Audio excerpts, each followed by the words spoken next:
4K 60 in a webcam? It's what I'm using right now. It's the Facecam Pro. It's the webcam from Elgato.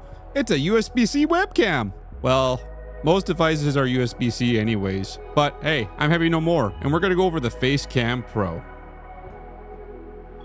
Elgato did send me this webcam, but I will disclose that I am an Elgato ambassador. I recently announced it on Twitter. It was a big moment for me, so I will have a link here to the Facecam Pro, but all the opinions are my own. So to get started with this, I'm going to talk about Camera Hub. So there's going to be like a section where I go over my settings. You can use it as reference, but this is with my setup because I'm using two Elgato key lights. I got lights on behind me and the back, but mainly being lit this way by a fill light and a key light. I forgot some stuff. This is future heavy here. I wanted to go over why this is good that this is a 4K 60 webcam. A lot of webcams have 4K 30 or 1080p 60. You can't get both. See, with this, you don't have to compromise on your frame rate or your resolution, which makes a really great webcam. Comes with a USB-C to USB-C cord. I would have liked the USB-C to USB-A cord included. You can always buy one off Amazon. I used it with a USB 3-point cord on my laptop, as you can see right here, and it just works perfectly fine. I started this review with Camera Hub because Camera Hub is really makes this product good and how you can dial it in. But if you want to skip, I got the timestamps down below. So if you want to start getting into comparisons, how it compares to a webcam or a Sony a5100, you can go down there. Anyways, back to Camera Hub. So basically, I'm going to go over Camera Hub settings. So I'm going to start off with the frame. The frame has a zoom and a field of view. So basically, you can zoom in like this, right here. Do that. So you can adjust your zoom, field of view, pan, tilt, right here. So this would be this would be your pan, and this would be your tilt. I would like it about right here, and I would on it about here, and this little square is easier, just like that. I think that looks pretty good. But they also have presets here, so you can press and hold to save a preset. So I'm saying that's a preset for me. And if I want another preset, let's say I want a preset of me zooming in like that. Oh, look, it's my face. I'd say right here.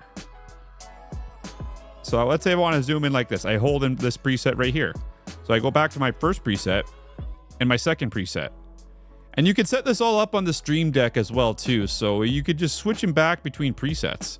And that's like really good if you want to do like a really clean zoom and all that. It's really good. And this is my focus right here. So it's at 6. I usually like having it at 7. But there's presets. And you can save your preset. So I'm going to save my preset for near. And let's say I want a mid preset. So I'd say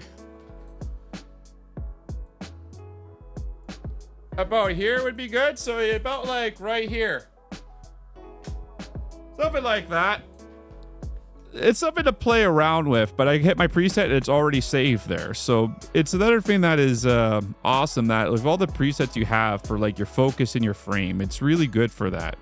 So you can adjust if you make it automatic or not, but I would highly not recommend doing that, even though it has center weight and spots. It's the automatic on a webcam, like automatic focus on a webcam is okay. It's not something I would recommend. But then you have your really far focused, and it's just, if you get it like really far, and you can just save it to whatever you press and hold. But then I hit near, there we go, it's saved. And we go to the picture. So the picture, I would set my contrast to 81 and my saturation to 69. So when you adjust your saturation, you see like how it changes the picture here? That's what it does. And then the contrast, this is what it does here too. It just makes it clean. Play around with it, see what's best for you. And my exposure, I have it set to my shutter speed to 100s. And so by shutter speed, so if you want more light in or less light, I think 100 for my setup works really good. And also it's good for motion. And for ISO, depending on how noisy I want my image, because like the more you increase it, the worse it looks. See, like I put it all the way up, it looks terrible. And I put it all the way down, it's too dark. So I go about 400 works really good for me. I think 400 is a good one. So I leave it at 400 and I leave it at that. And then I have my white balance. My white balance is about 4,900. So you can make it more colder or more warmer. So you go all the way, see how cold it is, and then you go all the way over here and you see how warm it is. So you take it about right here, and there I have it set up. And then once you're all done, you can save it right to the device. So all I do is I click this here and it's saved. So when I want to go on another computer and use it, my presets are already saved. Mind you, I can change it around, but it saves right onto the device, which is really awesome. Also, they have processing here too. So this would be if you had like LED lights and that, but I don't have them in my setup. With also, they have the orientation if you want to flip it. If you want to flip it here, mirror, all that. I'm not someone who really wants to play around with that. I'm happy how I have it set. Yeah, you can AI background if you have an NVIDIA graphics card, like an RTX card, but I don't have one. And AR effects, which I don't have that. I don't have it. So it's if you have an NVIDIA RTX graphics card on the computer using Wi-Fi, you would be able to do all that. Like, I'm going to go over the Facecam versus the Facecam Pro. And the Facecam Pro, it punches really well. Like it gets the colors really accurate and it looks really good. But on the Facecam is still a good webcam, but you can definitely see the quality jump because it's a 1080p 60 webcam versus a 4K 60. So you're going to have a higher resolution.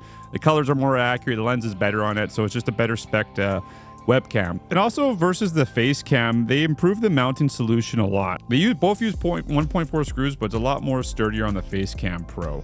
Like this one was like on the Facecam, it's not as good. Facecam Pro, is a lot more sturdier, and it clips in really well. I actually like it. It's probably the best one I ever used with a webcam. So they really thought it the whole thing through. Webcam microphones suck pretty bad, so I'm happy there's no mic in the Facecam Pro and the Facecam. The Facecam Pro versus the Sony a5100, like a budget mirrorless camera.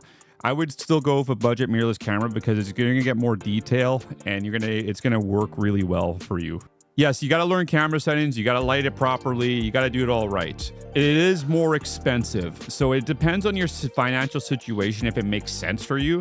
Because maybe you don't want to spend X amount of dollars. Even though the cheapest one you can get is about $400 on eBay. You got to look at it. You got to buy the camera. You have to buy the lens. You got to get a capture card. You got to get a cord, like a micro HDMI cord. You got to get a dummy battery. You got to get something to mount it on. You got to get your settings right. And you got to light it properly. Like, yeah, lighting applies to all of this. I'm using the same lighting, but at the same time, too, I used bad lighting when I got mine. It didn't look that good. The Facecam Pro looks better right now than my original Sony a5100 looked like when I didn't light it properly, in my opinion.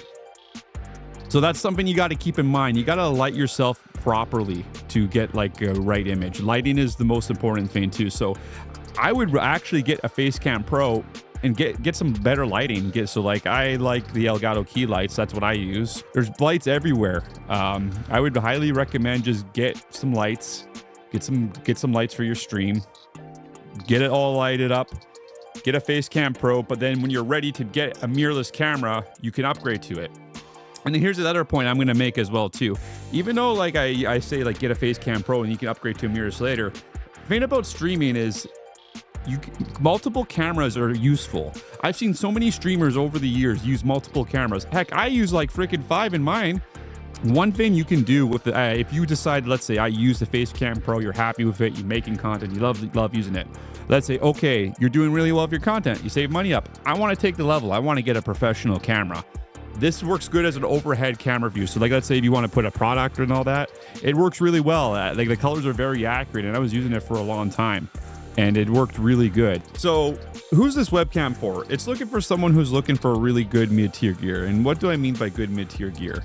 It's like not quite a mirrorless camera. A mirrorless camera is better, but it's just like below that. It's like that middle gap, and Elgato did a really good job with this product. So if you have like a webcam you're looking to upgrade, this is perfectly fine for like live streaming and making casual YouTube content. Anyways, my name is Heavy No More, and until next time, I'm going to think about an outro or something because I have no idea, okay? I've been trying to work on this video for 3 days. I have no idea. I'll see you later. I want to eat food. Hi, I'm Heavy No More. Have you heard about the Elgato Facecam Pro? The Facecam Pro is 4K 60 in a webcam. That's right. Very good for if you want to improve the quality of your stream. It's this right here.